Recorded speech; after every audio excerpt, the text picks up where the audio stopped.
मोहम्मद हाशिर हैदराबाद सिंध से सवाल पूछ रहे हैं कि एक कंपनी में हम नमाज पढ़ते हैं, नमाज के टाइम पे जो है अजान को जो है रिकॉर्डिंग, अजान के वक्त जो है ना रिकॉर्डिंग चला दी जाती है अजान की, और फिर अजान मतलब ओरिजिनल कोई अजान देता नहीं है, वो रिकॉर्डिंग सुनने के बाद फिर जमात करवा दी जाती है। तो इस तरह अजान देना और इस तरह जमात पढ़ना, इसका क्या हुक्म है?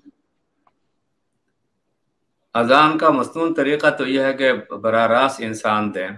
अब ये जो पहले से इन्होंने अगर कोई रेडियो का सिलसिला लिया है या फिर वो पहले से उन्होंने महफूज कर लिया और उसको सुना देते हैं, तो ये उससे अजान की सुन्नत अदा नहीं होगी। मसनून तरीक़ा यह है कि इंसान खुद, अल्लाह के नबी सल्लल्लाहु अलैहि वसल्लम ने मुअज्जिन मुकर्रर किया और उम्मत मुस्लिमा का तरीक़ाकार यही है कि मुअज्जिन खुद अजान दे और उसके अजानों के मुताबिक फिर जो है वो नमाज़ें पढ़ी जाए। तो इस तरह हम सुन्नत से महरूम हो जाएंगे। रिकॉर्डिंग की आवाज़ जो है वो बंदे की आवाज़, पुरानी आवाज़ है, उसकी वजह से जो मसनून तरीक़ा है वो उसकी खिलाफ वर्जी होगी।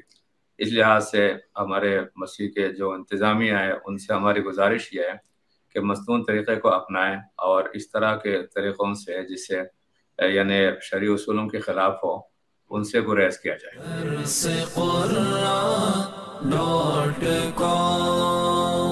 www.darsequran.com